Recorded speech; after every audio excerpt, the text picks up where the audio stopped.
Bismillahirrahmanirrahim. Masya Allah. Muhammad Zambri Ibrahim. Masya Allah. Selamat bin Tanginan. Masya Allah. Kita Rafi'in Nur Syam. Masya Allah. Waalaikumsalam warahmatullahi wabarakatuh. Waalaikumsalam warahmatullahi wabarakatuh. Afri. Masya Allah. Dari jauh. Waalaikumsalam. 23. Masya Allah. Jeff. Hasbullah. Waalaikumsalam. An-Nasruddin, Zulkifli Marzuki, Ahmad Nubli. Waalaikumsalam.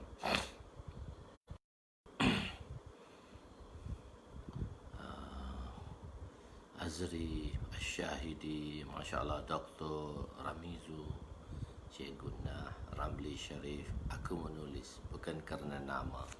Irsyad Nid. Waalaikumsalam warahmatullahi wabarakatuh. Masya Allah. Syahrudin Ahmad hadir. Masya Allah.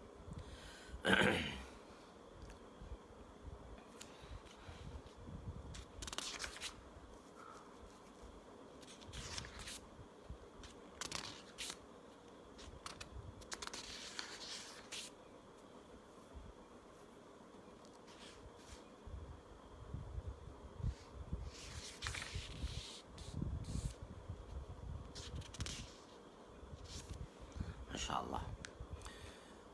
Masya Allah, kita hadirkan diri kita.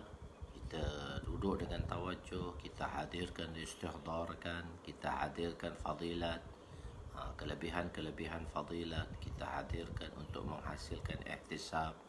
Kita tawajuh. Dan kita duduk dengan Masya Allah, menjaga adab-adabnya dalam hadis, dalam pengajian hadis, dalam pengajian agama khususnya, dan ini akan menambahkan mutu kualiti bagi sesuatu amal. 3 amal yang kita buat untuk mendapat, untuk memakbulkan atau menerimakan sesuatu amalan tadi. Kita buat dengan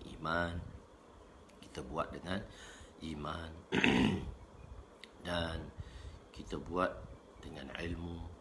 Kita hadirkan ilmu dan kita buat dengan ikhlas. Ini 3, iman, ilmu dan ikhlas ni akan menerima sesuatu amalan kita. Dan ketiganya, waalaikumsalam, dan kita buat dengan hadirkan 4, ini mengkualitikan amal, istihdar, dan kita buat dengan tawajuh, buat dengan memberi tumbuhan, dan kita menjaga adab-adabnya. Jadi 6 perkara, 3 perkara yang mana amalan kita akan diterima, dan 3 lagi akan meninggikan kualiti sesuatu amalan tersebut. Semoga. Waalaikumsalam warahmatullahi wabarakatuh. Bismillahirrahmanirrahim. Assalamualaikum warahmatullahi wabarakatuh. Subhanaka la ilma lana illa ma 'allamtana innaka antal alimul hakim. ولا حول ولا قوة إلا بالله العلي العظيم. رب يسر ولا تعسر وتمم بالخير يا فتاح وبك نستعين. نحمده ونصلي ونسلم على رسوله الكريم وعلى آله وأصحابه الفاتحين بهديهم إلى الحقيقة المجازة. أما بعد، أعوذ بالله من الشيطان الرجيم. بسم الله الرحمن الرحيم. والعصر إن الإنسان لفي خسر إلا الذين آمنوا وعملوا الصالحات وتواصوا بالحق وتواصوا بالصبر. صدق الله العظيم. وقال النبي صلى الله عليه وسلم: لا يؤمن أحدكم حتى يحب لأخيه ما يحب لنفسه. وقال النبي صلى الله عليه وسلم: نظر الله امرأ سمع مقالتي ووعاها ثم أداها كما سمع رب مبلغ من سامع أو كما قال عليهم الصلاة والسلام. Jadi alhamdulillah, kita telah berada di muka surat. Kita akan memulakan pengajian kita ialah pada 101, hadis yang ke 101, muka surat 348, dan hadis 101 bracket 23, hadis yang ke-23 di dalam bab takdir. Masya Allah, kita niat untuk amalkan dan kita niat untuk sampaikan, iaitu dengan caranya kita men-sharekan pada kawan-kawan kita dengan tujuan untuk kita lihat kembali dan kita amalkan, untuk kita amalkan insya-Allah. Bismillahirrahmanirrahim. Manusia dicipta di dalam kegelapan. Manusia dicipta dalam kegelapan. Wan Abdullah bin Amr radhiyallahu anhuma qala sami'tu Rasulullah sallallahu alaihi wasallam yaqulu inna Allah khalaqa khalqahu fi zulmatin fa'alqa alaihim min nurihi faman asabahu min zalika an-nur ihtada wa man akhta'ahu dhalla falizalika aqulu jaffal kalamu ala ilmillah rawahu Ahmad wa Tirmizi. Sayyidina Abdullah bin Amr, di situ tu Abdullah ibni Amrun, sebenarnya Amrin bukan Amrun tu, tanwin bukan dhammah tu dengan kasrah tu. Abdullah ibni Amrin, bukan Abdullah ibni Amrun tak. Sayyidina Abdullah bin Amr radhiyallahu anhuma berkata, aku mendengar Rasulullah sallallahu alaihi wasallam bersabda, sesungguhnya Allah mencipta makhluknya, iaitu manusia dan jin lah. Bila makhluk di sini, makhluk iaitu di sini dikhususkan jinsi insaniyah dan jinsi makhluk. Dia bukan istighraqi, bukan seluruh makhluk. Kalau kita kata al-makhluk tu seluruh makhluk, alif lam jinsi, kita terjemah seluruh makhluk lah. Tapi di sini mencipta seluruh makhluk, iaitu kita gunakan jinsiyah, iaitu manusia dan jin. Di dalam kegelapan. Dia cipta dalam kegelapan, dan dalam braket kegelapan nafsu ammarah lah, dan kegelapan ni ada banyak lah, dan saya bracketkan di situ ialah kegelapan nafsu. Lalu Allah mencampakkan ke atas mereka nurnya. Siapa yang mendapat nur itu, maka dia akan mendapat hidayah. Dan barang siapa yang tidak mendapat nur itu, maka dia akan sesat. Oleh yang demikian, aku berkata, yakni telah kering dakwat dengan apa yang berada di dalam pengetahuan Allah, dalam takdir Allah, ilmu Allah tu, apa yang Allah tulis tu dah kering dah, tak boleh ubah dah. Apa yang Allah tulis tadi dah kering dan tak boleh ubah. Tapi masih kita ingat, kita terjemah tak boleh ubah tu hanya takdir. Kita terjemah takdir tak boleh ubah dah. Ketetapan di dalam pengetahuannya, dan terbahagi kepada dua, mubram dan muallaq. Mubram memang tak boleh ubah, muallaq berubah dengan doa dan amalan-amalan kebaikan. Penerangan. Manusia dicipta di dalam kegelapan. Manusia dan jin lah. Tapi khususnya kita sebut manusia tu senanglah, mudah kita sebab jinsi manusia gitu. Jinsiyah insaniyah. Jadi manusia dicipta dalam kegelapan. Ulama menyatakan dalam tafsir, apa maksud kegelapan? Kegelapan maksudnya kegelapan nafsu ammarah. Kegelapan nafsu ammarah. Nafsu ni dia terbahagi kepada tiga. Ammarah, lawamah, mutmainnah. Marah ni nafsu yang mana ganas, nafsu yang mana menyebabkan seorang tadi engkar dan maasi kepada Allah SWT, memaksiati Allah. Jatuh manusia itu dalam nafsu ammarah. Tapi apabila bermujahadah, membaiki diri dan membetulkan hatinya, maka nafsu ammarah tadi akan pergi kepada nafsu lawamah.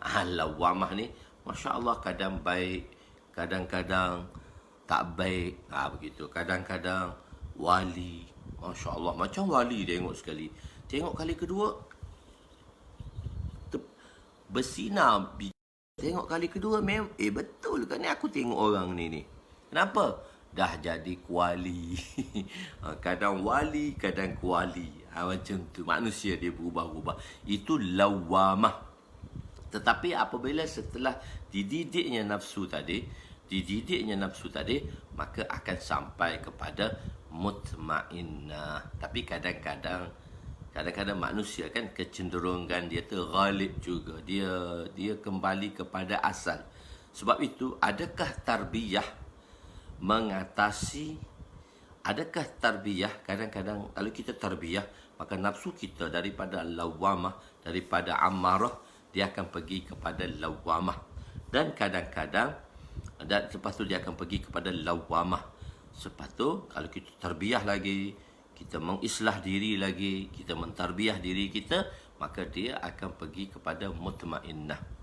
Nafsu mutmainnah. Jadi 3. Irji'i ila rabbiki radiyatan mardiyah fadkhuli fi ibadi wadkhuli jannati. Apabila Sayyidina Abdullah bin Abbas radhiyallahu anhuma meninggal, di akhir hayat beliau, Sayyidina Abdullah bin Abbas ialah penglihatan dia telah hilang. Maknanya dia telah jadi buta. Penglihatan dia telah hilang. Tetapi bila dia dikafankan dan dikafankan, maka ada seekor burung putih masuk dalam kain kafan dia. Ada orang kata burung putih itu penglihatan dia. Ulama mengatakan burung putih itu penglihatan dia, ataupun burung putih itu adalah nafsu mutmainnah dia. Selepas burung putih itu masuk, bunyi suara, ya ayyatuhan nafsul mutmainnah irji'i ila rabbiki radiyatan mardiyah.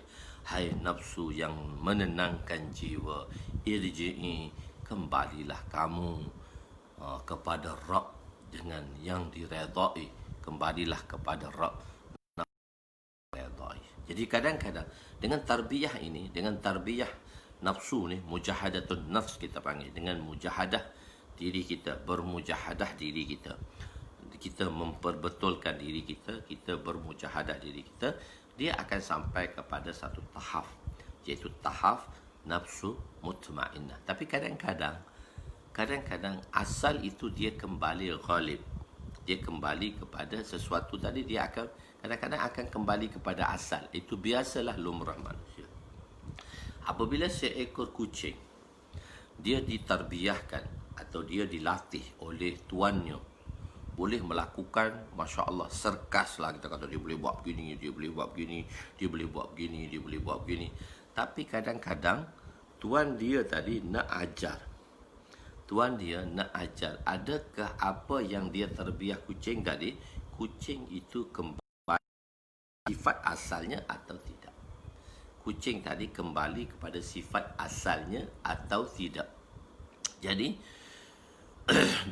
begitu. Bila dia tengok begitu, bila kucing tadi kembali, dia pun lepaskan tikus di hadapan kucing tadi. Sewaktu kucing tadi melakukan amalan serkas tadi, macam-macam dia boleh buat, macam begini, pandai di depan orang, berlakonlah misalnya, dia berlakon depan orang. Tapi tuan dia bawa seekor tikus, lalukan depan dia. Oh, dia tengok tikus, habislah apa yang dia buat tu, yang dia latih tu. Dia tinggalkan semua apa yang dia lakukan, dia kejar tikus tadi. Sebab dia kembali kepada lumrah. Begitulah keadaan nafsu kita. Tuan-tuan jangan risau. Bila kita latih diri kita untuk kembali kepada Allah, kita latih diri kita untuk mendekatkan diri kepada Allah, kecenderungan kita tu masih ada lagi. Sebab cuma kita beristighfar, itulah sifat insan. Jadi dia bukan suci. Dia bukan suci. Dia pasti melakukan kesilapan. Kullu bani Adam khata'un, Nabi kata. Setiap bani Adam itu adalah pendosa. Khairu khata'in at-tawwabun. Dan sebaik-baik pendosa ialah mereka-mereka yang bertaubat kepada Allah Subhanahu wa taala. Jadi sebab itu kita lazimkan istighfar dan taubat kepada Allah Subhanahu wa taala walaupun kita melakukan amalan-amalan kebaikan, kerana kebaikan kita jalankan itu atau kebaikan yang kita laksanakan itu tidak sampai kepada mahaqqihi yang sepatutnya. Jadi sebab itu kita lazimkan istighfar, kita sentiasa bertaubat kepada Allah untuk menandakan kelemahan dan kerendahan diri kita. Jadi manusia, itu ulama mengatakan kegelapan ialah di dalam kegelapan nafsu amarah. Di sini saya tak terang banyak, saya bagi cuma announcement saja, penulisan saja di situ. Dan sebahagian ulama berdapat kegelapan itu kejahilan. Kan ilmu itu cahaya. Al-ilmu nurun, kita dah belajarlah dalam daurah kita dahulu. Al-ilmu nurun, ilmu itu adalah satu nur. La, al-ilmu nurun min ilahi rabbi. Ilmu itu nur. Ilmu itu ditarifkan dengan kecahaya. Dan lawan cahaya, lawan ilmu ialah kejahilan. Dan kejahilan itu kegelapan. Kejahilan itu kegelapan. Manusia tidak dilahirkan dengan dia sebagai seorang yang berilmu, tetapi manusia dilahirkan dengan kejahilan. Dengan ketinggian ilmu inilah meningkatkan manusia kepada Allah SWT, mendekatkan manusia kepada wa'allamal adamal kullaha. Allah Subhanahu Wa Taala telah mengajar semua jenis-jenis nama kepada Sayyidina Adam alaihissalam. Maka malaikat berkata, Adam tu tahu apa? Kenapa kami kena sujud pada dia? Kenapa dia dimuliakan? Sebab Allah memberitahu segala-gala nama kepada Adam alaihissalam. Ingat, kemuliaan kita dalam ilmu, tetapi ilmu itu untuk kita amalkannya, perlu kita usaha ke atas iman. Sebanyak mana keimanan kita, sebanyak itulah ilmu insya-Allah yang kita dapat amalkan. Itulah perjalanan dan usaha yang telah dijalankan oleh Nabi ke atas sahabat dan mereka-mereka yang selepasnya. Khair. Kejahilan, iaitu kegelapan itu kejahilan. Sekarang kita nak keluarkan kita daripada kejahilan, kegelapan tadilah. Kegelapan, kejahilan, supaya sekurang-kurangnya kita mengenal perkara-perkara yang sepatutnya kita ketahui. Boleh juga bermaksud kegelapan akhlak. Akhlak itu juga kegelapan, akhlak yang mazmumah, akhlak yang dikeji. Nur, akhlak yang dikeji, itu maksudnya kegelapan.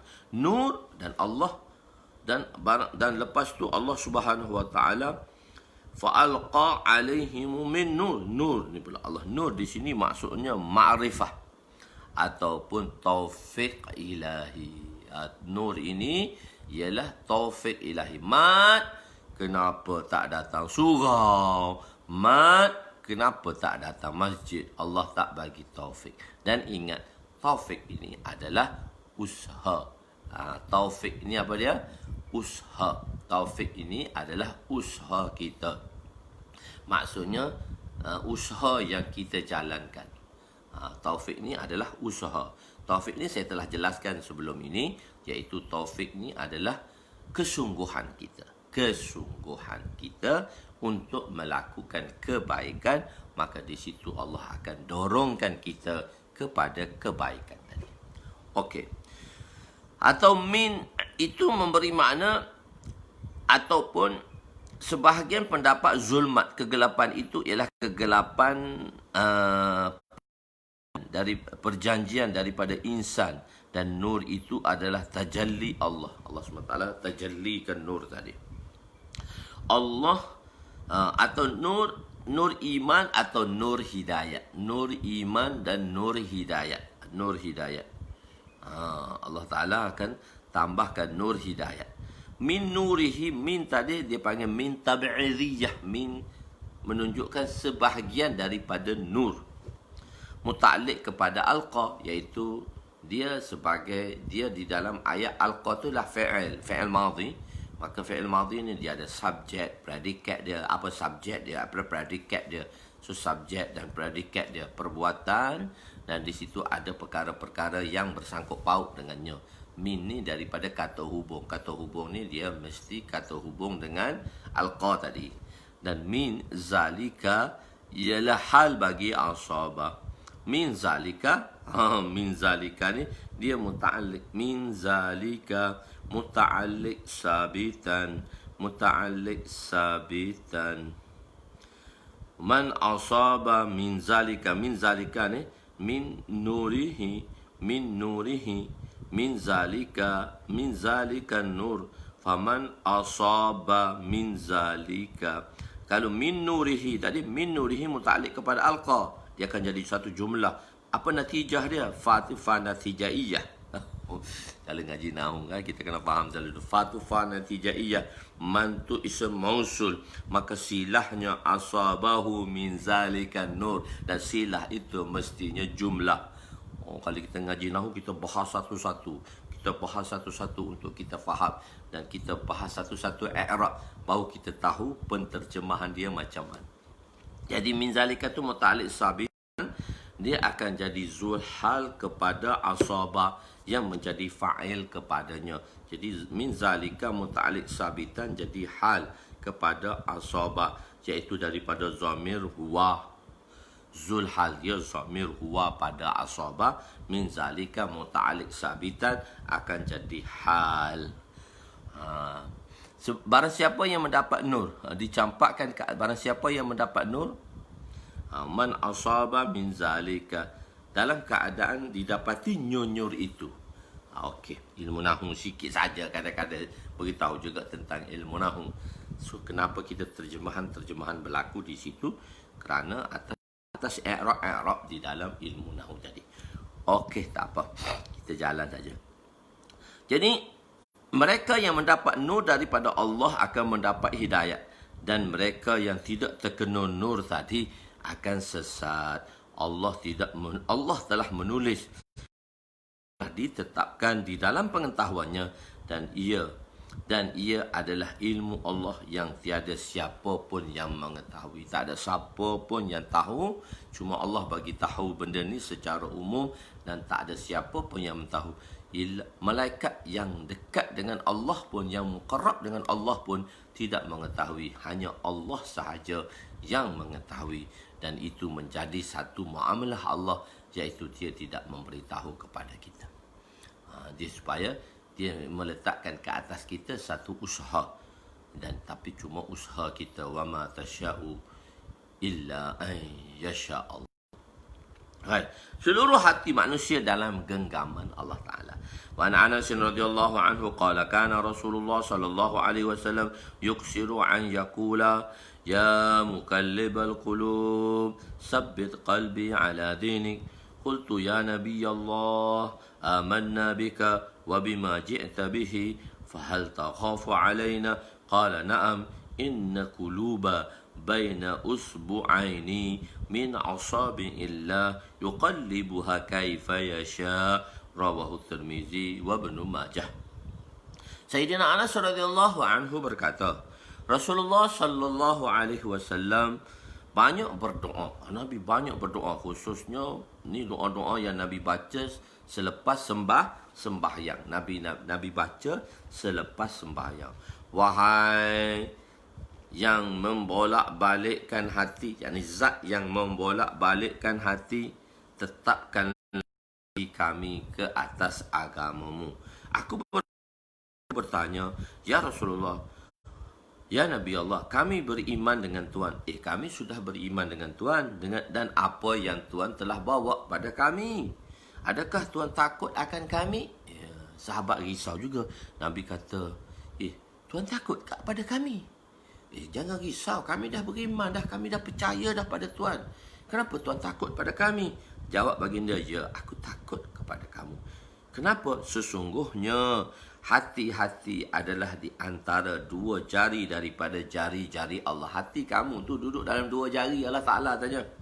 Iaitu duduk dalam saja. Mutakaddimin terjemah dua jari Allah Ta'ala lah. Mutakhirin terjemah dalam genggamannya lah. Begitu. Allah mengubahnya sebagaimana dia kehendaki. Dia boleh ubah macam mana dia nak. Itu aku takut dengan kamu, Nabi kata. Daripada hadis ini diketahuilah Nabi berdoa dengan suara yang kuat. Kita dah katakan mana tak ada doa pula lepas sembahyang. Nabi berdoa dengan suara yang kuat, dan benda ni, perkara ini telah kita jelaskan dulu. Tempat ayu doa asma'u indallah. Manakah doa yang paling Allah dengari? Sami'ah. Sami'ah tadi ialah perkataan sami'ah, dia memberi dua makna, iaitu sami'ah mendengar, sami'ah menerima. Jadi ayu doa asma'u. Asma'u tu ism tafdhil, tempat yang paling didengari, tempat yang paling diterimai akan doa itu. Nabi kata jawful lail al-akhir, di pertengahan malam yang terakhir. Kedua ialah Nabi kata kullu duburi as-salawati maktubah, doa selepas setiap solah fardu. Dan hadis ini ialah hadis hasan riwayat Imam Tirmizi, dan kita telah jelaskan bahawa hadis hasan, kesemua hadis sahih dan hasan boleh dijadikan hukum fiqh.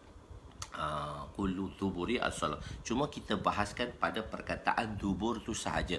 Dan dubur itu makna mustarak, yang mana dua makna, iaitu doa yang dipanjatkan selepas bacaan tahiyat sebelum salam. Itulah yang dimaksudkan oleh Imam Ahmad. Dan Imam Ahmad di Mekah, sebab tu fatwa mereka ke atas Mekah ialah fatwa Imam Ahmad. Dan sebab tu kat Mekah kita pergi, dia tak ada doa lepas sembahyang. Sebab Imam Ahmad telah sabitkan dubur itu ialah pada perkataan doa yang dibaca selepas tahiyat sebelum salam. Dan di Mekah fatwa dia Imam Ahmad lah, walaupun dia telah dikuasai oleh pemikiran Wahabi dan Salafiyah, tapi kita kata tak apalah, dia atas fatwa Imam Ahmad, kita berpada dengan mereka. Sebab tu tuan-tuan pergi kat Mekah, tuan-tuan tak ada doa lepas itu. Tapi tiga imam yang besar, Imam Abu Hanifah, Imam Syafi'i, Imam Malik, tetap mengatakan. Tapi Imam Malik kat Madinah pun, Madinah Imam Malik, tapi oleh kerana dia dah cenderung kepada Wahabiyah tadi, dia dah cenderung kepada mazhab di Mekah tadi, so dia tu pun tak berdoa. Tapi Imam Malik sendiri mengatakan bahawa zuhur tadi adalah doa selepas sembahyang. Dan doa ini dibaca kuat. Sebab itu Sayyidatuna Aisyah mendengarnya. Ini riwayat yang diriwayatkan oleh Sayyidina Anas radhiyallahu anhu. Tidak dibawa doa daripada Sayyidatuna Aisyah radhiyallahu anha. Okay. Jadi kita dah sabitkan doa. Bagi mereka yang tak nak berdoa, jangan berkata tak ada doa selepas sembahyang, dan kita mensabitkan doa selepas sembahyang. So dalam berijtihad, kita mesti berlapang dada, tetapi kita mesti stand atas satu-satu mazhab, bukan kita mazhab cacah merbau atau mazhab rojok Jawa. Colek malah. Colek malah tak apa. Rojok Jawa tu, rojok Jawa. Rojok Jawa ni orang Kelantan panggil lah, bulan puasa makan. Berai mulut dah bunyi rojok Jawa tu. Maksud Nabi ialah ta'limul ummah. Kenapa Nabi doa kuat? Atas dasar ta'limul ummah, memberitahu akan keharusan perkara tersebut kepada umat. Benda ni harus, taklah sampai bid'ah pula. Kenapa bid'ah? Oh harus. Benda harus dia boleh lakukan. Nanti kita belajar bab bid'ah. Bid'ah harus, bid'ah sunat, bid'ah wajib, bid'ah makruh, bid'ah haram. Ini terhimpun di dalam bid'ah lughawiyah, dari sudut lughawiyah, bukan syar'iyah ataupun amaliyah. Saya telah aimkan, nanti kita belajar di bab yang kelima nanti. Okey. Kerana Nabi takut. Kenapa Nabi takut kepada sahabat? Sahabat kata, ya Rasulullah, Tuan risau ke kat kami? Oh, Nabi pun risau kat sahabat. Orang yang imannya telah diredai oleh Allah. Kalau kita macam mana lah tak tahu. Kenapa Nabi risau? Nabi kata, kerana semua hati di antara dua jari Allah tidak diketahui siapa yang Allah beri hidayat dan siapa yang Allah pesongkan daripada jalan hidayat. Jadi, orang yang mana, siapa yang Allah pesongkan dan siapa yang Allah tidak pesongkan. Jadi kita minta supaya Allah Subhanahu Wa Taala sentiasa meredai kita dan menunjuki kita ke jalan yang lurus. Sebab itu kita perlu banyak berdoa selepas solat. Ya muqallibal qulub, sabbit qalbi ala dinik. Itu dalam infradi kita. Kalau jemaah pula, kalau berjemaah pula, ya muqallibal qulub, sabbit qulubana. Bukan qalbi lagi lah, qulub. Dia bawa dengan jamak, sebab na tu hati-hati kami, ala dinik, ke atas agama kamu. Mudahnya hati terpesong. Kenapa hati ni mudah terpesong? Wa an Abi Musa radhiyallahu anhu qala qala Rasul sallallahu alaihi wasallam masalul qalbi karishatin bi ardi falatin yuqallibuha ar-riyahu zahran li batnin, rawahu Ahmad. Sayyidina Abu Musa radhiyallahu anhu meriwayatkan bahawa Rasulullah sallallahu alaihi wasallam bersabda, perumpamaan ialah seumpama sehelai bulu di atas tanah yang luas lagi rata. Muda ada tak pagi ni? Muda tak nampak muda pagi ni. So tawajuh kali kot muda. Ustaz tak nampak muda. Jadi Rasulullah sallallahu alaihi wasallam bersabda, perumpamaan hati ialah sehelai bulu, seperti sehelai rambut lah. Saya terjemah bulu tadi. Sehelai rambut yang berada di tanah rata yang luas lagi rata. Luas lagi rata, tak ada bukit apa, luas saja. Mudah ditiup angin. Angin membolak-baliknya atas dan ke bawah. Hadis riwayat Imam Ahmad rahmatullah alaih. Ada, masya-Allah. Qalbun, qalbun dengan qaf, bukan dengan kaf. Kalbun itu anjing, qalbun itu hati. Qarib, sahabat, qarib bukan sahabat karib. Sahabat qarib, sahabat yang dekat. Sahabat karib, sahabat yang menyusahkan. Cuma kita sepatutnya sahabat qarib, tapi tulis dalam Melayu karib. Sahabat karib, K-A-R-I-B, karib. Karib ni qaraba ni menyusahkan. Ujian. Sahabat-sahabat yang menyusahkan kita. Tak, sahabat qarib, sahabat yang banyak menolong dan sahabat setia. Okey, jantung qalb ialah jantung, tetapi ia dipanggil hati atas nama majazi ataupun nama majazi lah. Kita panggil nama panggilan kedua lah. Dipanggil qalb. Kenapa hati itu dinamakan qalb dalam bahasa Arab? Sebab dia berbolak-balik. Hanya Allah yang menyelamatkan. Hati kita ni boleh berbolak-balik. Hati kita dia berbolak-balik ke sana, ke sini, ke sana, ke sini. Dia boleh cenderung ke mana. Moga Allah bagi kita qalbun, hati yang sejahtera sebagaimana hati Sayyidina Ibrahim alaihi salam. Okey, beriman dengan 4 perkara. Beriman kepada 4 perkara. Wa ana Ali radhiyallahu anhu, hadis yang ke-104 bracket 26. Wa ana Ali radhiyallahu anhu qala Rasul sallallahu alaihi wasallam la yu'minu 'abdun hatta yu'mina bi arba'in. Yashhadu an la ilaha illallah wa anni rasulullah ba'asani bil haqq wa yu'minu bil maut wal ba'si ba'dal maut wa yu'minu bil qadari, rawahu Tirmizi wa Ibnu Majah. Sayyidina Ali radhiyallahu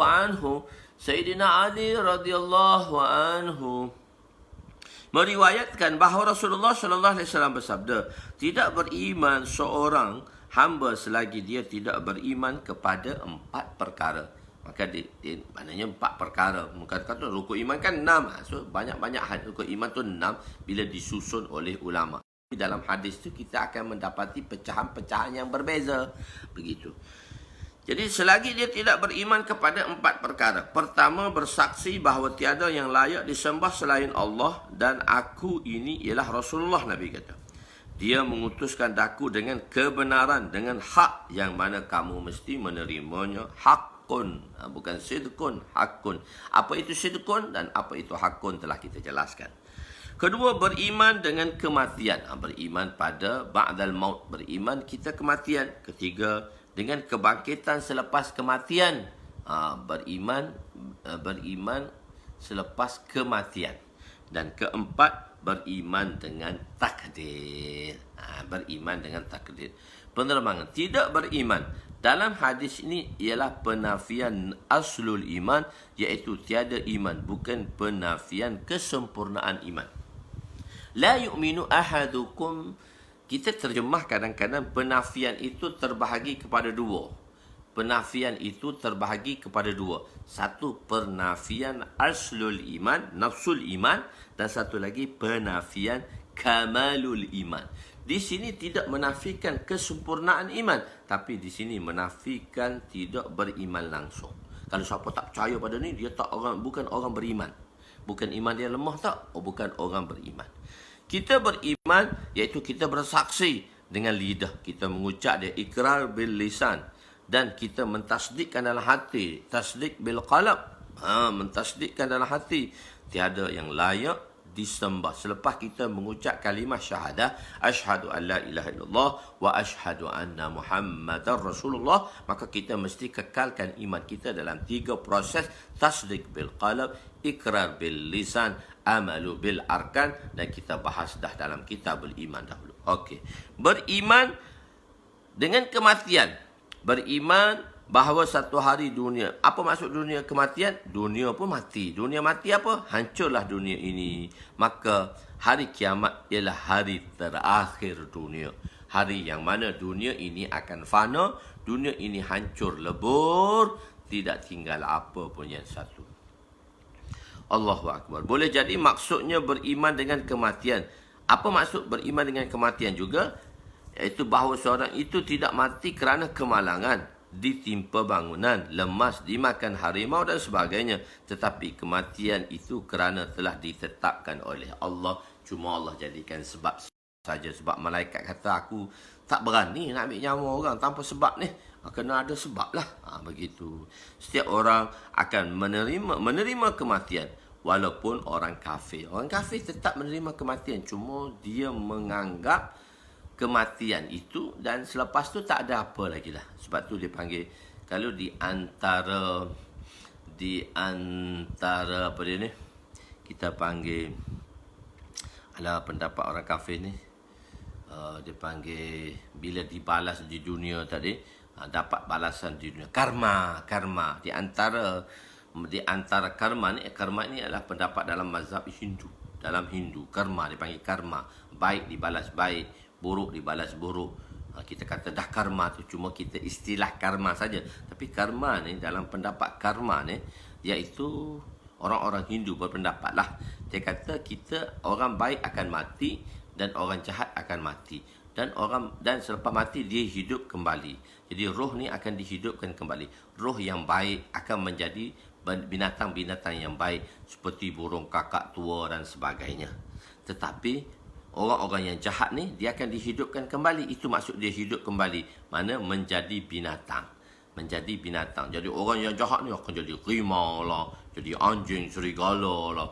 Itu maksud dia, karma tu. Itu salah satu pendapat karma. Bukan saja buat baik balas kat dunia, buat jahat balas kat dunia. Itu orang kata itu karma majazi. Itu karma majazi. Kita kan pandai dah belajar hakiki dan majazi tadi. Orang jahat jadi apa? Orang jahat jadi beruang, jadi harimau, begitu. Dia jadi jahat jugalah. Jadi yang baik itu jadi burung kakak tua. Itu karma. Itu pendapat karma dalam agama Hindu. Dalam agama Hindu. Itu salah satu daripada karma mereka. Kita mengatakan yang baik ni dah karma lah ni. Itu nama karma majazi lah, bukan karma hakiki. So tak salah lah kita panggil karma majazi tadi. Allah pun bagi tahu yang baik itu Allah baik, yang jahat itu Allah balaskan di dunia ini sebagai orang bendung jadi lembu. Taklah, tak ada lah itu pulanglah apa-apa nak jadi. Itu. Okey, setiap orang akan menerima kematian walaupun orang kafir, tetapi kita meyakini bahawa kematian itu daripada Allah, maka dengan hukum Allah lah seorang itu akan mati. Dengan hukum Allah lah seorang itu akan mati. Kan telah saya jelaskan dahulu, ada Aflatun, Aristotle, dalam bahasa Arabnya dipanggil Aflatun. Aflatun ni orang-orang yang cerdik pandai kan.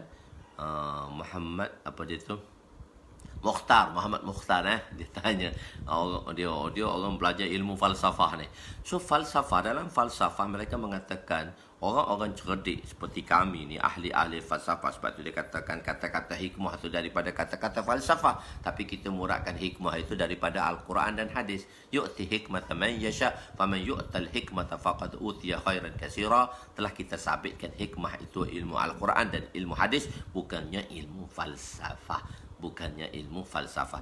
Tapi kata-kata falsafah boleh kita pakai jika dia tidak bersalahan dengan syariat. Tetapi dalam mazhab falsafah, dia ada satu kefahaman yang batil. Kefahaman itu yang kita tak boleh faham. Tapi dia akan membawa kecenderungan kepada kefahaman tersebut. Cuma kita dalam agama ni, kita belajar mantik dan falsafah untuk menguatkan dan menajamkan fikiran dan penajaman fikiran kita sahaja dengan perbandingan-perbandingan yang telah diberitahu oleh di dalam mantik tadi. Jins, no, fasad. Insan itu bukan jins. Insan itu adalah satu no.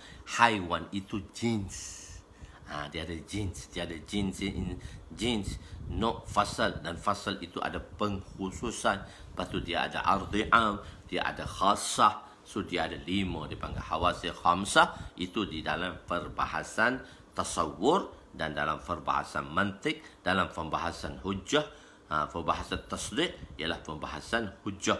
Hujjah itu bergantung kepada ayat-ayat, sama ada qadiyah yang berlaku. Di situ dia memantapkan pemikiran kita di dalam mantik. Khair.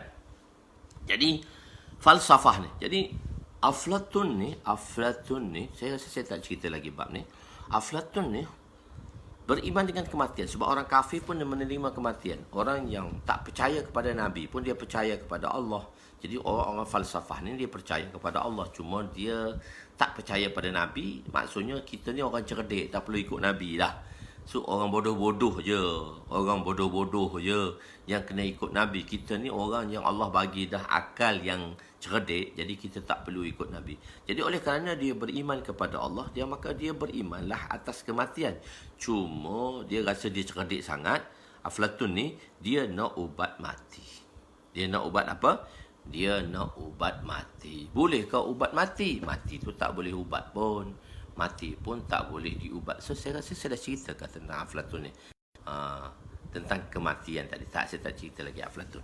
Jadi dia nak ubat mati. Bila dia nak ubat mati, kalau cerita pun tak apalah, saya cerita sekali lagi. Jadi dia nak ubat mati. Maka bila dia nak ubat mati, dia pun berdoa kepada Allah. Walan yuakhirallahu nafsan iza jaa ajaluha. Mati itu dia tak boleh ditangguhkan. Dia mati tempat pada waktu sebagaimana yang ditetapkan oleh Allah Subhanahu Wa Taala. Kematian itu akan datang. Jadi dia nak ubat mati. Macam mana dia nak ubat mati? Dia doa dengan Allah. Ya Allah, beritahu aku bila tarikh aku mati. Maka dikatakan dalam riwayat Israiliyat ni, tapi hadisu ala Bani Israel wala haraj. Tak jadi masalah kita cerita tentang Bani Israel jika dia tak bersalahan dengan syariat. Okeylah. Jadi ni selalu Syekhul Hadis yang mengajar Bukhari kita menceritakan perkara ini. Orang-orang ilmiah yang bagus. Jadi dia berdoa kepada Allah. Ya Allah, dulu dekat madrasah selalu Ustaz cerita ni. Ya Allah, beritahu aku bila tarikh kematian aku.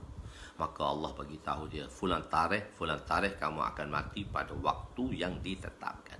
Maka dia mula berubat kematian. Nak ubat juga mati, dia pandai nak cari ubat. Dia bukan ubat bagi ubat supaya tak mati. Dia nak lewatkan kematian. Ubat dia macam mana? Dia nak lewatkan kematian. Sebab kematian ni, walan yuakhirallahu nafsan iza jaa ajaluha wallahu khabirum bima ta'malun.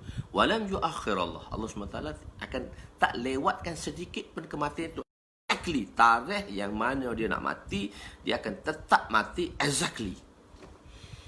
Jadi dia pun doa, Allah pun bagi tahu. Maka dia pula membina satu buah rumah. Rumah ini ada di Syria, sempadan dengan Turki. Rumah Aflatun kita panggil. Dalam rumah itu beliau telah membina satu buah rumah, dan dalam sebuah rumah itu beliau telah membina 16 kursi. Beliau buat kursi, mereka letak 16 kursi batu lah. Dia buat kursi, kita orang pergi dah, termasuk di Syria. Saya dah pergi dah. Dia buat kursi, lepas tu dia letak patung. Patung 15 patung. So, satu kursi kosong. Satu kursi kosong. Dia letak 15 patung yang sama duduk macam ni. Duduk diam, tak bergerak je. Kan orang yang buat latihan tu dia boleh duduk diam, tak bergerak. Ashraf Sabudin, lawyer kita baru masuk. Anak murid tersayang juga. Tuan-tuan jangan risau. Tuan-tuan jangan risau. Muda pernah bertanya, jumlah Muqtaridah. Bila datang anak-anak murid lama ni, Ustaz Talha, Ashraf, Masya Allah, lawyer dah, jadi lawyer, kahwin dengan doktor, Masya Allah. Ni anak-anak murid saya semua ni. Muda pernah bertanya, saya pernah berkata, shortcut dulu cerita tentang Aflatun tu. Anak-anak. Okey. Jadi, Aflatun ni, Aflatun pula. Jadi, kan Ustaz kata 100 orang masuk, 20 orang saja akan habis. Itu illa marrahimar rabbi. Allah pilih mereka kan. Allah pilih mereka. Awam Fakhrul Rizan, semua tu lawyer semua tu. Jadi lawyer mahkamah syariah semua tu, Masya Allah. Hebat-hebat semua dah jadi. Ustaz je lah duduk, ustaz kampung je. Okey. Jadi selepas tu, dia kata muda tanya, Ustaz, kalau yang 80 orang tak habis tu jadi macam mana? Tak habis tu pun jadi lawyer. Jadi ustaz-ustaz juga. Cuma dia tak habis sampai darul hadis sahaja. Tak habis sampai pengajian Bukhari Muslim. Mungkin dia pergi tempat lain, dia jadi orang hebat. Tu Ashraf Sabudin tu, Masya Allah, pergi sekolah lain dia jadi hebat. Ambil periksa, lulus, pergi belajar Jordan, Masya Allah. Satu ketika saya pergi di mana dekat dengan dia sempadan Jeli tu kan, Jeli ke Great. Saya pergi singgah kat Great tengah malam. Saya tengok ada satu orang basikal datang dengan basikal. Tu Odi. Anak murid saya. Nama apa dah dia nama? Nama Khadi tu. Nama apa dah tak ingat dah. Dia sekarang dengan Ashraf Ashraf apa semua ni, semua mandi sungai semua ni. Bukan mandi sungai, mandi air longkang. Bila longkang besar belakang Seri Petaling tu, bila dia banjir, bila hujan dia laju. Dia orang ni lah mandi dalam longkang ni. Saya yang pergi ambil tu, kata-kata bau mati dalam longkang ni, bagi tahu. Ashraf tu dia jumpa saya, masih takut lagi pada saya. Dia dah lawyer dah, saya sepatut takut kat dia. Dia takut kat saya, berpeluh lagi jumpa saya. Ashraf jangan lupa jumpa Ustaz Suno. Lama tak jumpa Ustaz Suno. Khair, tak apa, boleh jadi lawyer. Nama apa dah budak tu? Rashid. Dia lepas tu pergi kuis, dia ambil hafiz sendiri, jadi buat kuis, jadi qadi, lepas tu dah jadi pensyarah UIA dah sekarang. Tak apalah. Insan yang lemah saja. Okey. Mandi sungai Seri Petaling. Mandi sungai Seri Petaling. Dulu semua orang kenal saya sebab saya bengis. Saya ni ustaz bengis. Ni yang peringkat awal-awal tu tahulah, semua ustaz bengis. Hormat. Dia hormat. Dia tak takut, dia hormat. Saya memanglah orang takut kat saya. Bunyi suara tu, budak-budak dah bangun daripada katil. Yang hujung tu dah bangun, dah bunyi suara Ustaz Usnul. Sekarang dah baik dah, jadi baik dah. Okey, Allahu Akbar. Tak apa, apa yang kita dapat di mana saja kita berada, kita bersyukur. Awam Fakhrul Rizan ni Awam Fakhrul Rizan ni budak Sarawak ni. Bagus orangnya. Dah jadi lawyer lah. Dah PhD, tak tahu dah habis ke dah, tak tahu. Okey, tak apa, tu rezeki masing-masing. Jadi Aflatun tak ada. Jadi Aflatun ni, bila Aflatun ni, dia pun buat rumah, sebuah rumah. Lepas tu dia buat 16 kursi, dia buat 15 patung yang duduk sama dan satu kursi kosong. Sebab apa? Malaikat ni bila nak mati, dekat-dekat nak mati baru dia datang. Duk tengok siapa nak mati ni, duk tengok satu-satu, dekat-dekat nak mati baru malaikat datang. Walaupun dia duk ziarah hari-hari, tapi malaikat maut datang exactly masa nak mati, dalam setengah jam, 1 jam belum mati dia datang lah. Jadi sebelum 40 minit atau setengah jam sebelum mati, Aflatun ni pergi duduk atas kursi yang kosong, yang ke-16 tadi. Sama seperti patung-patung yang dibuat olehnya. Dia pun duduk. Dengan tujuan nak tipu malaikat lah, nak lewatkan malaikat untuk mengambil nyawanya. Itu mengikut pengetahuannya yang cetek. Dia kata kalau lewat seminit atau lewat sesaat daripada tarikh kematian yang dijanjikan, bererti dia boleh hidup selama-lamanya. Dia tak akan mati lagi. Jadi dia pun datang dalam masa setengah jam, dia pun duduk di atas kursinya tadi. Jadi malaikat nak jadikan cerita lah. So cerita dia jadi macam tu. Jadi nak jadikan cerita, malaikat pun carilah, risau malaikat. Mana Aflatun yang sebenar di antara 16 patung ni? 16 ni yang duduk sama wajah serupa ni, mana Aflatun yang sebenar? Duk mencari. Waduh, risau dah. Masa dah dekat dah. Tarikh dah dekat dah. Waktu dah dekat dah. Berapa-berapa minit lagi nak mati ni. Tak ada pula dah kawan ni, tak jumpa. Kalau malaikat tak tahu, tapi Allah nak bagi tahu manusia ni secerdik-cerdik pun bodoh juga. Orang cerdik ni, apabila dia rasa dia cerdik dan dia rasa orang lain bodoh, maka apabila seorang mengkomplainkan tentang kecerdikannya, maka dia tak akan rasa puas hati. Satu orang rasa cerdik yang sombong ni. Cerdik yang bagus tu okey, kita boleh tumpang. Tapi cerdik yang bodoh ni, ialah macam mana? Apabila dia yang cerdik yang sombong, dia rasa dia cerdik tapi dia sombong. Jadi bila orang cerdik yang sombong ni, kita betulkan kesalahan dia. Kita bukan betulkan, kita cuma nak bagi tahu itu tak betul. So kita nak share supaya dia jadi yang terbaik. Seolah kita komen lah apa yang dia buat. Bila kita komen apa yang dia buat, dia rasa tak betul lah sebab dia sombong. Maka dia tak boleh tahan dah. Malaikat kata, Masya Allah, orang ni cerdik betul dia. Peningkan aku dia tak tahu dah mana yang betul nak ambil nyawa ni. Semua sama je 16 ni. Macam 16 patung ni semua sama saja. Dia cerdik betul lah. Aku nak buat macam mana ya pada dia? Tapi dia kata, itu memang cerdik. Tapi satu yang tak betul ni dalam kecerdikan dia. Dia dah mula komen dah. Malaikat dah komen. Satu je tak betul ni. Jadi bunyi tak betul. Orang cerdik sombong ni dia tak boleh dengar. Dah lah komen. Tak betul pula kata. Tak betul pula. Jangan cerdik yang tak boleh diajar. Jangan kita jadi cerdik yang tak boleh diajar dan ditegur. Jadilah orang cerdik yang boleh diajar dan ditegur. Sebab manusia tak sempurna. Manusia tiada yang sempurna. Semua manusia bersifat daif dan lemah.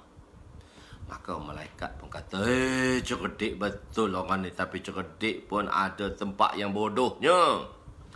Dia tak boleh sabar dah. Dia pun berbunyi. Mananya yang tak kena? Mana yang tak kena? Aku dah cerdik ni. Dia kata yang tak kena ni yang berbunyi ni. Yang sudah bersuara ni. Maka diambil nyawanya. Maka matilah dia. Walam yuakhirallahu nafsan iza ja'a ajaluha. Wallahu khabirum bima ta'malun. Maka dia mati pada waktu yang ditetapkan. Tuan-tuan, jangan kita jadi sampai orang cerdik yang tak boleh ditegur. Jangan kita jadi orang cerdik yang sombong. Kena game dengan malaikat juga. Game over. Malaikat juga kena game.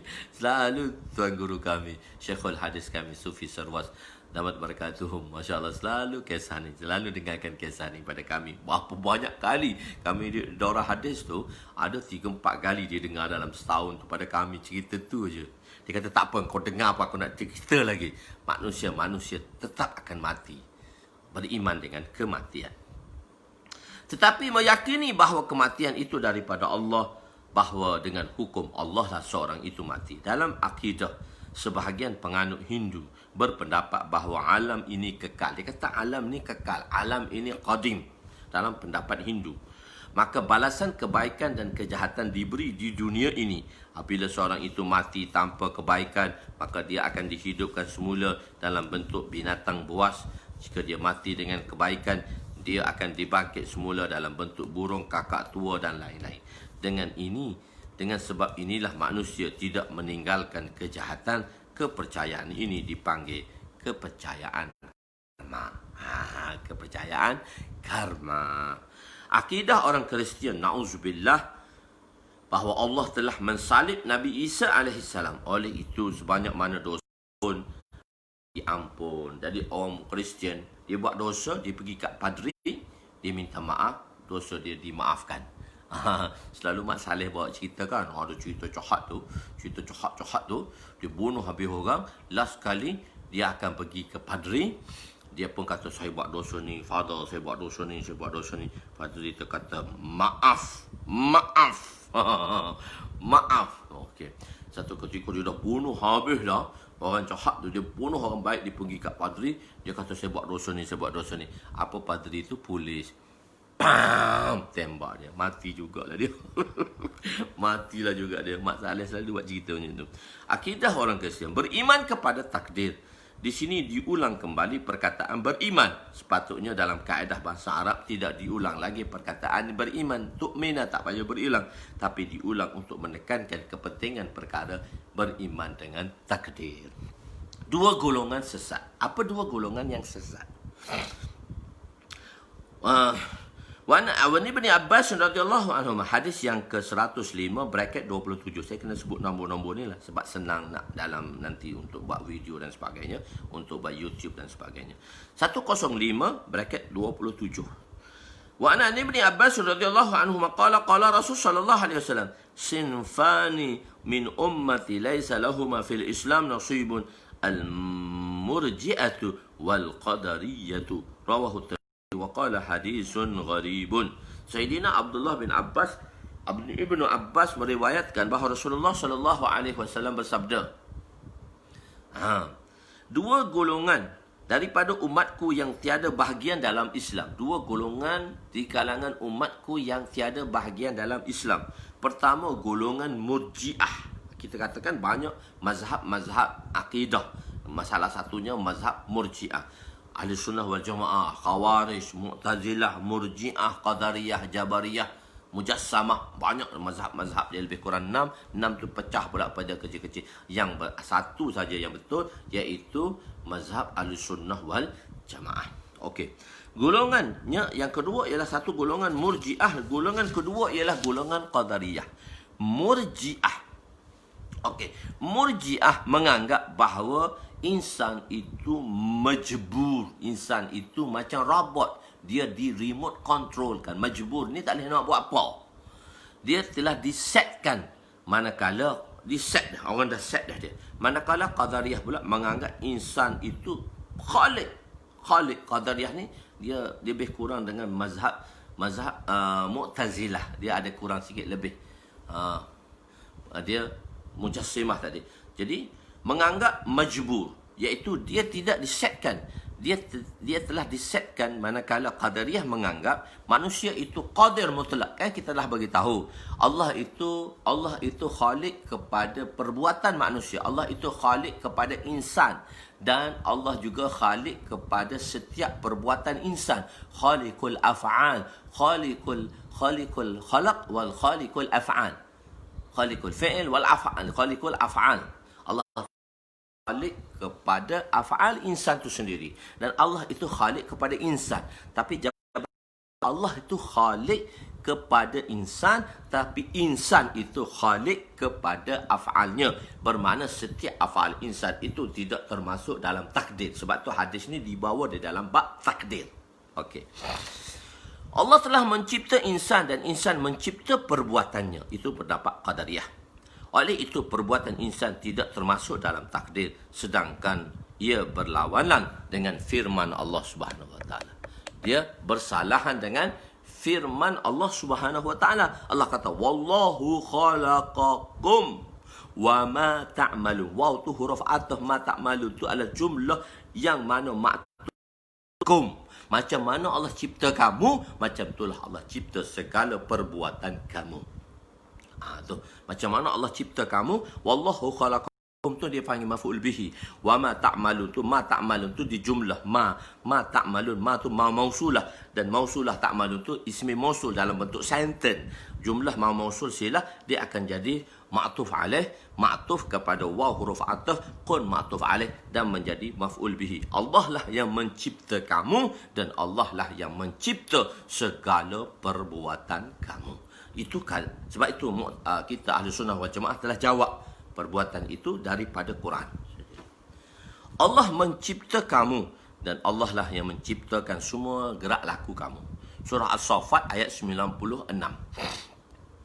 Jadi surah As-Saffat berusaha. Jadi ahli sunnah berpendapat, ahli sunnah wal jamaah berpendapat bahawa insan yang berusaha, kita panggil dia kasib, kita berusaha. Wa tayyibna kasabi, wa tayyibna kasabi, wa tayyibna kasabi, wa na bima razaqtani, wa tayyibna kasabana, wa tayyibna kasabana. Ya Allah, perelokkanlah pencarianku, usahaku. Kasab tu usaha. Okey. Jadi akan tetapi jamhur berpendapat bahawa dua firqah ini tidak kafir tetapi fasik. Oleh itu hadis ini kita takwilkan. Kita tak kata kafir. Laisa lahu fil Islam, kita tak kata dia kafir. Dan ulama tidak mengkafirkan dua golongan ini. Cuma ulama telah mentakwilkan kenapa mereka tak kafir. Laisa lahu ma fil Islam nasibun ay hazzun kamilun. Mereka ini tidak mempunyai bahagian yang sempurna dalam Islam, maka mereka tetap Islam tetapi terpesong. Mereka tetap Islam dan terpesong. Okey, tengah-tengah cerita, kadang-kadang saya buat satu situation di dalam karangan ni, macam mana saya dalam pembelajaran.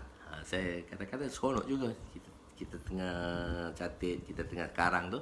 So kita teringat, masa duk tengah mengajar ni, kawan kita tanya satu masalah. So saya masuk satu masalah di dalam pertanyaan di tengah-tengah hadis ini. Masalah ni tak bersangkut paut pun dengan pembelajaran hadis ni. Tapi kawan-kawan kan, macam tuan-tuan lah, tengah-tengah kita duduk mengajar, tanya pelik-pelik. So tak perlu jawab. Kadang-kadang ustaz ni dia seronok, dia akan jawab pertanyaan kita.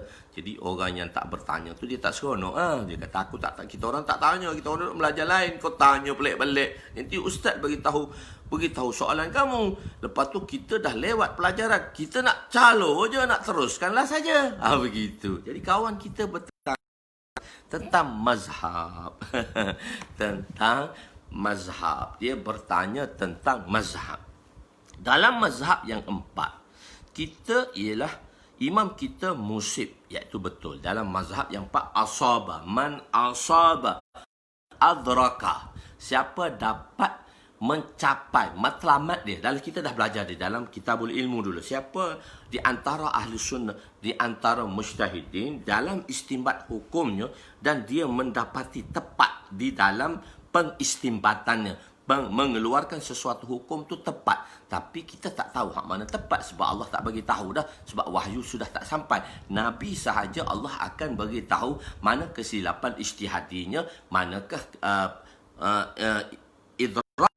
manakah isabnya, asabahnya, itu perbuatan yang dia buat, pilihan yang dia buat tadi. Kita panggil dia pendapatnya tu, ra'yinya tadi, diperbetulkan oleh Allah. Kalau salah, Allah betulkan balik Nabi-Nabi melalui wahyu.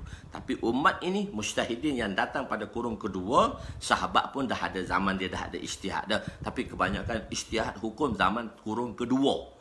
Dan dalam mensabitkan hukum tadi, ada yang tepat dan ada yang kurang tepat. Yang kurang tepat dapat satu pahala, yang tepat mendapat dua pahala. Yang tepat itu kita panggil dia musib. Yang kurang itu kita panggil dia mukhti, khata'. Daripada perkataan khata' tadi kita panggil dia mukhti. Bukan mufti, mukhti. Engkau ni dah jadi mufti dah. Bukan mufti ustaz, mukhti. Orang yang membuat kesalahan.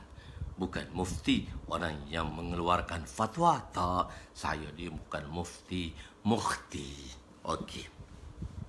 Jadi dalam mazhab yang empat, jadi kita mazhab yang diterima mazhab empat, kita panggil mazhab arba'ah. Mazhab arba'ah, kita tak ada mazhab kelima. Cuma dalam mazhab arba'ah ni pun dia ada pengikut-pengikutnya, ulama-ulamanya. yang masyhur dan sebagainya. So kita mesti berada di dalam mazhab yang 4. Kita tak boleh berada dalam mazhab yang kelima. Walaupun tuan-tuan cerdik sekalipun, tuan-tuan tak boleh berada dalam mazhab kelima. Sebab otak tuan-tuan tak boleh dipakai. Sebab tuan-tuan tak boleh istinbat dan tuan-tuan tak boleh. Kalau tuan pakai mazhab kelima, maknanya tuan-tuan telah ikut mazhab yang kelima. Dan mazhab kelima, daripada kita mengikut mazhab kelima, baik kita ikut orang hak dulu-dulu tu. Takwanya, taharahnya, kesuciannya, khauf ilahinya. Khauf ilahinya yang begitu hebat. Sifat takutnya, sifat ilmiahnya. Sifat berhati-hatinya, ihtiyatnya di dalam agama. Itu terlalu dan tinggi. Okey. Jadi, imam yang melakukan khata'. Khata' itu mukhti. Ya. Dan ialah dalam salah dengan zannu ghalib secara sangkaan. So kita ada level-level pemikiran. Kalau 100%, kita panggil dia yakin, qat'i, ilmi. 3 nama. Yakin, qat'i dan ilmi. Kalau dalam Melayu nekat. Nekat 100%, betul lah kita ada 100%. Qat'i, yakini dan ilmi. Qat'i, yakini dan ilmi. Itu nama dia. Itu di dalam mengamalkan mengikut mazhab-mazhab tadi di atas jalan istimbat yang dikeluarkan oleh ulama pada mazhab tersebut. Dalam beramal kita yakini, tetapi dalam mengeluarkan hujah dan dalil kita adalah zanni. Kita satu kaedah hukum fiqh dia panggil az-zannu kal ilmi. Zan itu seperti yakin apabila dalam proses amalan, dalam proses mempraktikalkan terhadap hukum yang telah diistimbatkan oleh para mujtahidin. Okey, boleh faham? Itu bahasa ilmiah tu. Dia kena guna bahasa ilmiah lah. Nama-nama yang mereka nak tukar pada bahasa Melayu susah. Okey. Jadi dia zannu ghalib. Zannu ghalib ni kalau dia 50% kita panggil dia syak. Syak ni dia tidak boleh hilangkan. Syak ni akan hilang dengan yakin atau zannu ghalib. Tapi bagi kita pakai yakin. Kita tak pakai zannu ghalib dalam mengistimbatkan hukum. Tapi dalam hukum, bila ulama-ulama mujtahidin dia istimbatkan atas dasar zannu ghalib. So kita kata ada zannu ghalib ni kita ambil lah 75% ke 80% ke 90%. Dia tak sampai mencapai ke 100%. Dalam mengeluarkan hukum, maknanya kita kata kita ni 80% betul. Zannu ghalib 80%. So kita ada lagi bahagian khata' yang mana kita silap, iaitu 20%. Kenapa? Kita mengatakan setiap hukum yang diistimbatkan oleh mujtahid adalah zannu ghalib. Maksudnya 80%, 75% atau 80% dia betul. Maknanya, tapi bila hukum ini kita amalkannya, dia menjadi yakin bagi pihak kita dan bagi pengikut-pengikut yang muqallid kepada mazhab tadi. Dia rasa yakinlah. Sebab itu kita yakin dengan pendapat imam mazahib. Walaupun pendapat dia zon. Dan itu satu kaedah. Zonni. Dan hukum zonni ni kita dalam dunia ni kita tak boleh. Kita kena pakai zonni ni. Kita tak boleh pakai yakin. Kita kena semua pakai yakin. Kita beramal dengan khabari wahid. Dengan zonni. Khabari wahid itu membawa kepada zonni. Kita yakin dengan zonni. Kita pergi hospital. Doktor bagi kita ubat. Doktor tu seorang saja bagi kat kita ubat. Dan doktor tu khabari wahid dah sebab dia seorang. Tapi doktor dia check, kata kau makan ubat ni, kau makan ubat ni. Kita yakin dengan doktor bagi. Tapi doktor tu kadang-kadang tersilap juga ubat dia. Tapi kita yakin. Dan kita yakin dengan doktor bagi. Tapi doktor bagi tu atas dalam zon. Dia dalam zon. Sebab nak jadi yakin, dia kena ambil 4-5 orang doktor dulu. Jadi kena masuk lawyer dulu. Betul tak lawyer kata? Lawyer kata obat ni salah, tak boleh. Kita kena dakwa dulu. Betul tak? Betul ni obat ni betul tak? Oh, panjang cerita. Kaya lah lawyer. Nak beli obat pun kena pakai lawyer. Sudah lah, janganlah bagi kat lawyer semua. Ni nak beli rumah pun kena pakai lawyer, nak beli tanah pun kena pakai lawyer. Takkanlah nak beli obat Panadol kena pakai lawyer. Zanni Ghalib saja. Zanni Ghalib tidak kaya, adik-beradik saya kaya, semua dia lawyer lah kau. Jadi takkanlah nak beli obat pun kena pakai lawyer. Kenapa kena pakai lawyer? Tak boleh percaya, nanti salah kita boleh dakwa. Ataupun dia bagi salah, kita dakwa dan kita boleh duit. Jadi susah kena pakai lawyer belaka. Jadi kita pakai Zanni Ghalib. Kita percaya dengan perkhabaran seorang doktor. Tak perlu kita ambil 5 orang doktor untuk jadikan dia qat'i, untuk jadikan dia yakin. Lepas tu kita kena bayar lawyer. Beli obat RM1,000 bayar lawyer. Takkan RM100 lawyer. Kurang-kurang RM1,000. Beli obat RM1,000 kena bayar lawyer RM1,000. Tak larat lah. Istimbak, bukan istimbak. Istimbak. Istimbak. Bukan tim. Istimbak. Dia jadi ba tadi. Dia jadi mim. Tak apa. Jadi takkanlah kita nak beli obat kena pakai lawyer. Obat RM1 je Panadol tu. RM1 je sebijiknya. Actifast ke apa fast ke. Takkan kena pakai lawyer RM5. Kaya lah lawyer. Takkanlah lawyer nak ambil RM1. Okeylah kita kata lawyer ambil RM5 seobat. Kaya lah lawyer. Okey. Tak apa, maksudnya begitu. Kalau pakai syariah komplain tu payah pula. Dia kena masuk, bila masuk AG, bila masuk AG panjang cerita pula. Jadi kita kena beli lawyer. Kita kena pergi lawyer swasta nak cepat kes tu. So kalau masuk lawyer government panjang pula, nak masuk pendakwa raya, pendakwa bela panjang pula. DPP kena tanya DPP. Anak saudara saya pun ada orang DPP, kena tanya DPP pula. Kes-kes DPP.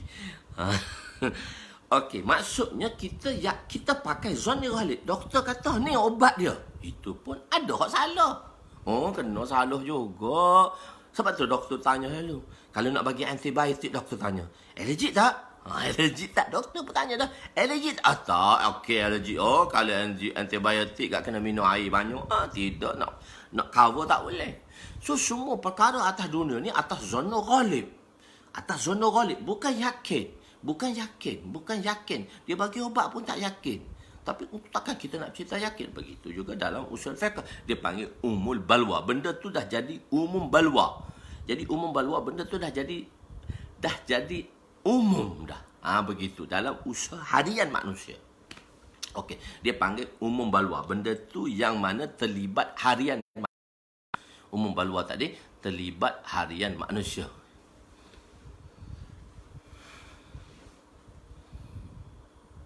Tu dia bukan istimbat dah tu.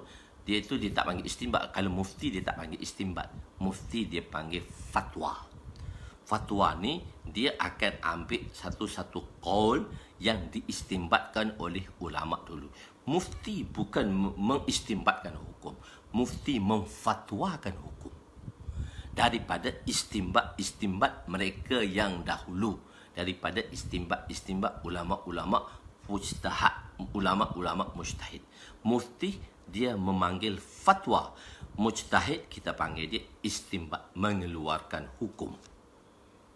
Jadi ulama-ulama baru sekarang pun dia ambil istimbat daripada ulama-ulama yang dahulu. Macam dia kata, dia kata apa? Paha tidak aurat. Jadi semua mazhab beristimbat dah, semua hukum dan ulama dah bahas dah zaman dahulu. Paha adalah aurat. Kecuali pendapat Imam Malik sahaja dalam istimbat mengeluarkan hukum. Pendapat Imam Malik dan ulama-ulama Malikiyah mengatakan, dan sebahagian Malikiyah pun mengatakan aurat juga. Tapi sebahagian Malikiyah mengatakan paha bukan aurat. Tapi 3 ulama yang lain, ulama arba'ah yang lain mengatakan paha adalah aurat. Jadi orang yang cacat marbah ni, dia tak ada mazhab, dia tak berpegang kepada Syafi'i, dia tak berpegang kepada Hanbali, dia tak berpegang pada Maliki, dia tak berpegang pada Abu Hanifah. Dia pegang hak mana dia nak sahaja. Kita panggil dia mazhab zawahir.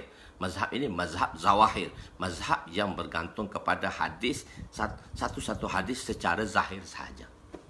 Mazhab zawahir. Dia dipanggil mazhab zawahir. Lepas tu dia akan bagi dalil lah. Dia kata ni dalil ke tak, ni dalil ke tak, ni. Dia bagi dalil lah. Itu dalail dia. Itu dalil-dalil dia. So dia tak pakai mana-mana hukum. Kita tanya dia pakai dia mazhab mana? Dia pun diam. Dia kata dia Syafi'i juga. Dia kata kamu pun tak beramal dengan Syafi'i, saya beramal dengan Syafi'i. Dia mendakwa macam tu juga sebab nak selindungkan dia. Sebenarnya dia tak ada mazhab pun. Dia mazhab sendiri je sebab dia rasa dia pandai. Marah saya. Tuan-tuan jangan tanya pelik-pelik. Saya tak boleh jenis memarah orang. Lepas tu saya kawal perasaan saya. Kita cakap hak kita je lah senang. Tapi jarang-jarang tu kita kena beritahu lah perkara-perkara tersebut. Jadi dalam mengeluarkan hujah, bagi setiap istimbat, dalam mengeluarkan istimbat dan hujah dia ada hujah dia untuk istimbatkan hukum tadi. Dia ada dalil. Dalil tu hujah, reason dia. Quran dan hadis, ijma' dan qiyas lah. Quran, hadis, ijma' dan qiyas. So dia ada reason dia ada dalil dia. Kita panggil dia illah, dalil. Tuan-tuan panggil reason lah, reason. Tapi reason tu bukan reason akal. Reason tu nakal. Reason tu dalam nakal. Quran, hadis, ijma' dan qiyas. Dalam empat tu dalam mengistimbatkan sesuatu hukum dalam hukum syar'iyah. Dalam hukum-hukum syar'iyah. Okey. Jadi, bila dia istimbatkan hukum, bila dia keluarkan hujah, dan dia akan istimbatkan hukum. Hukum yang diistimbatkan oleh para mujtahidin. Hukum itu zanni. Hukum itu zanni. Hukum itu zanni. Tetapi zanni itu diamalkan oleh pengikut mujtahidin, oleh pengikut mazhab yang empat ni telah menjadi yakini di dalam hujah dan reason, hukum itu zanni dibandingkan dengan mazhab yang lain. Tetapi di dalam praktikal dan amali, dia adalah qat'i, 100% yakini. Sebab tu kita ada satu kaedah dalam usul al-fiqh, az-zannu kal ilmi. Maksudnya, perkara yang zan itu seperti yakin apabila di dalam praktikal. Itu dah mazhab. Okey, kita datang kepada kita boleh pergi sampai 8 suku lah hari ni. Hari ni kan hari Sabtu. Hari ni hari kita. Okey. Jadi kita habiskan hadis ni lah. Dalam mazhab yang empat, imam itu musib. Setiap imam kita bermazhab pada apa? Imam kita musib lah. Kita kata musib lah. Betul lah. Tapi atas sangkaan zanni lah. Betul dan imam yang lain. Tapi kita menganggap imam lain salah. Imam lain salah. Mukhti, imam lain salah di dalam buat pilihan. Kalau dia salah pun dia dapat satu pahala. Kalau kita betul, dan setiap orang kata dia betul. Dan Allah tak bagi tahu siapa betul, hak tepat, siapa mana hak kurang. Okey. Jadi salah kita terjemah mukhti ni tak tepat. Salah pun tak apalah. Bagi kita salah lah, kita kata tak apa juga. Benda tu salah tu bukan maksud salah yang tak boleh diamal. Salah di dalam menepati sesuatu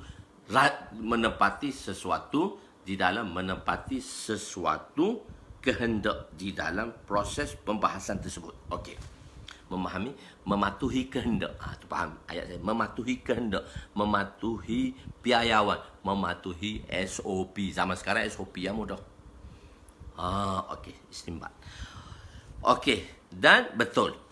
Oleh itu salah dengan zannu ghalib. Mukhti itu salah secara sangkaan yang kuat, bukan yakini. Dalam ahkam, ulama akan mengistimbatkan, yakni mengeluarkan hukum daripada Al-Quran dan hadis, fiqh. Al-Quran dan hadis, maksudnya Al-Quran dan hadis bukan Al-Quran dan hadis saja. Al-Quran dan hadis tu akan keluarnya ijma' dan qiyas. Itu fahamlah. Firqah Jabariyah dan Murji'ah juga firqah yang mengistimbatkan hukum. Hak salah ni dia juga istimbatkan hukum dari Quran dan hadis, tetapi tidak mengikut usul fiqh atau tidak mengikut zaman sekarang SOP. Ada juga orang buat sembahyang tu, dia pergi sembahyang tu, dia tak ikut SOP. Polis mari marah lah. Kenapa tak ikut SOP? Tak ada social distancing. Begitu pula. Cakap Jawa sikit. Kawaid itu kaedah-kaedah bahasa Arab yang betul. Oleh itu perlu untuk mengistimbat. Saya boleh istimbat oleh kerana nun dengan ba dia bunyi mim. Kan? Ikhlaq. Dia dengan nun tu istimbat. Jadi dia kena nun dengan ba, dia bagi ikhlaq. Dia nun tu dia jadi mim, mengistimbat. Tapi tulis dia dengan nun. Sebab tu saya tulis dengan n. Saya tak tulis dengan m. Tapi baca dia m lah. Tuan-tuan tulis mengistimbat. Tuan tulis dengan M, saya tulis dengan N. Sebab dia dengan nun. Istanbata, yastanbitu, istanbata, bukan istanbata, istanbata, yastanbitu, istimbatan. Itu dalam tasrif dia. Saya tulis dengan nun tapi baca dengan mim sebab dia ikhlaq. Dah ngaji tajwid pula kat situ. Okey. Ada seorang. Jadi, oleh itu perlu untuk mengistimbatkan hukum mengikut lughah Arabiah sahihah dan usul-usul yang penting. Ada satu orang. Mungkin benda ni saya tak sebut nama lah. Dia buat buku karangan-karangan agama dan dia adalah pilot. Keluar masyhur dulu satu majalah keluar dia adalah pilot dan menulis 9 buku agama. 8 atau 9 buku agama dia keluarkan dan dia adalah pilot. Minta maaf ya. Bagi tuan-tuan kata dia genius, hebat, pilot pun boleh buku agama. Sebab dia hebat, dia genius. Orang otak cerdik, orang otak genius. Macam tuan-tuan lah, otak genius semua. Masya Allah, hebat semua. Tapi tuan-tuan jahil dalam agama. Yang saya bagi tahu lah, minta maaf lah. Maksudnya, tuan-tuan tak boleh mengeluarkan hukum pada agama. Walaupun tuan-tuan hebat. Mungkin dia banyak pembacaan, dia banyak membaca. Ataupun dia hebat. Memang orang hebat, orang otak ni cerdik kan, tapi dia dah salurkan tempat yang cerdik. So dia tak mengaji basic, asas. So dia pandai dengan sendiri. Dia membaca, maka dia tulislah buku-buku agama. Mungkin dalam tu ada pendapat dia. Dia akan mengeluarkan pendapat dia mengikut logik dia. Maka bagi tuan-tuan, dia adalah genius. Bagi kami, dia adalah salah. Dia melakukan kesalahan yang besar. Sebab dia tidak ada basic dalam agama dan dia mungkin mengeluarkan hukum walaupun hukum tu betul kan, kita belajar dalam kitabul ilmu, walaupun fatwa dia betul tapi kita anggap dia salah sebab dia tidak mengikut. Tapi bagi tuan-tuan, genius lah engineer. Wow, genius lah dia. Wow, genius lah dia. Kenapa? Boleh tukar agama. Bagi kita dia adalah mufti salah. Sebab orang semua nak cakap agama. Semua orang suka cakap agama. Orang yang bukan bidang agama, oleh kerana dia profesional, dia pun nak cakap agama juga. Dia pun nak cakap agama dia. Tak apa. Mengajak kepada agama tak apa. Berdakwah sama-sama boleh. Semua boleh. Tapi mensabitkan sesuatu hukum atau meletakkan hukum, itu pun kita mufti online kita larang sama-sama kita. Jangan jadi mufti online tau. Walaupun kau ustaz, kau jangan jadi mufti online. Sebab kita dah ada mufti yang bertauliah di dalam FB ni, di dalam dunia ni. Tu bahayanya mufti online. Semua orang pakai mufti online tu. Kita ada mufti yang bertauliah dan saya dah beritahu kita menghampirkan diri kita kepada mufti-mufti ini untuk mendekatkan diri dia. Tak ada social distancing lah, kita dekat-dekat, maksudnya bukan duduk dekat dengan rapat. Maknanya kita mendapat saranan daripada mereka atau nasihat daripada mereka. Okey, begitu. Jadi itu masalahnya sekarang. Jadi kita menganggapkan dia salah. Jadi semua orang nak cakap. Kalau kita nak cakap ilmu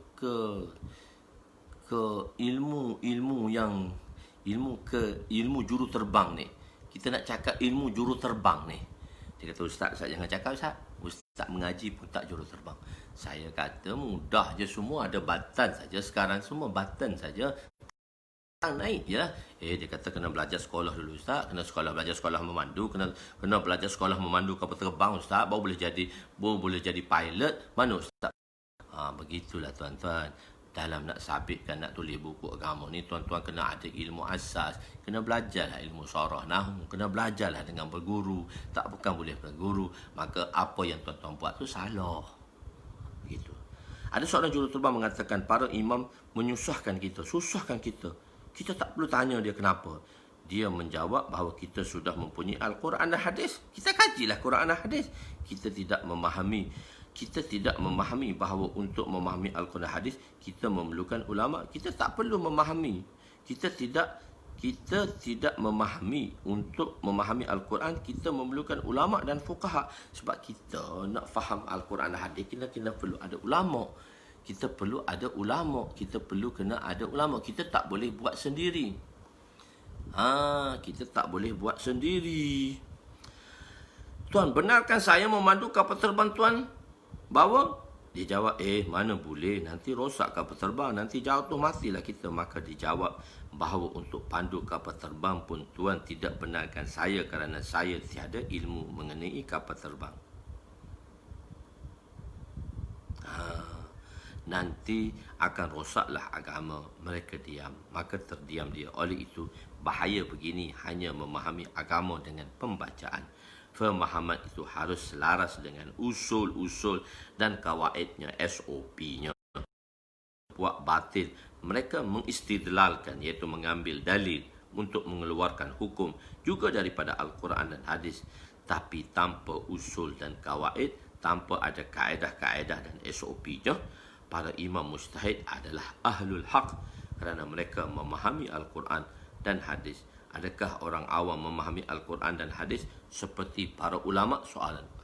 Oleh itu, kaedahnya dengan mengumpulkan semua ayat dan hadis berkenaan sesuatu perkara, barulah dapat diistimbatkan sesuatu hukum. Mereka yang meninggalkan taklid kepada imam arba'ah, iaitu imam yang empat, berarti mereka telah bertaklid kepada nafsu mereka atau kebodohan mereka. Itu ayat yang agak keras, tapi bacaan yang lembut. Tapi tak nampaklah dia keras sangat. Dia sebenarnya suara tu menyebabkan benda tu keras dan lembut, bukan tulisan itu. Sebab suara yang menyampaikan. Sebab saya baca lembut tadi, saya tak baca keras. Baca keras tu Allah, saya baca lembut saja supaya tuan-tuan boleh faham perkara tersebut. Allahu Akbar. Doa Nabi. Doa Nabi yang ke-106, sikit lagi. Doa Nabi untuk umat ini tidak diubah wajahnya. Wa an ibni Umar radhiyallahu anhu qala sami'tu Rasulullah sallallahu alaihi wasallam yaqulu fi ummati khashfun wa maskhun wa zalika fil muqazzibin bil qadari, rawahu Abu Daud wa rawahu Tirmizi nahwahu bukan nahwahu mansub di situ. Nahwahu. Sayyidina Ibnu Umar radhiyallahu anhu meriwayatkan bahawa beliau mendengar Rasulullah sallallahu alaihi wasallam bersabda, pada umatku akan berlakunya khasaf. Khasaf iaitu ditenggelam oleh bumi. Masakh, diubah muka menjadi muka diubah seperti ada jadi khinzir, ada jadi kera dan sebagainya. Demikian itu akan berlaku pada golongan yang mendustakan takdir. Golongan yang mendustakan takdir. Imam Abu Daud dan Imam Tirmizi juga meriwayatkan seumpamanya. Okay. Umat yang dimaksudkan di sini ummatul ijabah. Jadi umat ada dua, ummatul dakwah iaitu orang yang bukan Islam, dan ummatul ijabah orang yang telah memeluk Islam. Di kalangan orang-orang Islam. Jadi di kalangan orang-orang beriman, itu kita panggil dia umat ijabah. Umat yang dimaksudkan di sini fi ummati, umatku, iaitu umat ijabah, iaitu umat yang Islam. Nabi pernah berdoa agar umat ini tidak dikhasaf dan dimasakh, dan doa baginda telah diterima. Dan Nabi doa ni ada umat yang kena masakh dan khasaf, dan Nabi telah berdoa janganlah umat dia ni diubah wajah mukanya. Jadi seolah-olah bercanggahlah dengan doa Nabi dan sabdaan Nabi. Oleh itu ada percanggahan ini dalam hadis ini.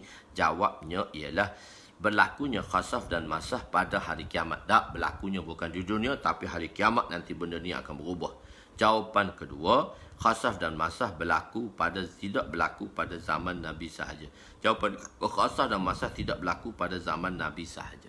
Maknanya tidak hanya berlaku pada zaman Nabi, tetapi zaman sekarang pun ada juga. Jawapan ketiga, maksud daripada sini bukan keseluruhan, tapi berlaku hanya kepada sebahagian. Tak semua berlaku perkara ini, tapi mungkin berlaku. Jawapan keempat, khasaf dan masah yang berlaku ialah khasaf batini, secara batin, secara maknawi, dan khasaf juga pada hati. Khasaf ni, masah ni telah masah hati dia, maksudnya hatinya telah ditutup. Hatinya telah ditutup. Inilah berlaku kerana tidak beriman seorang itu dengan Takdir.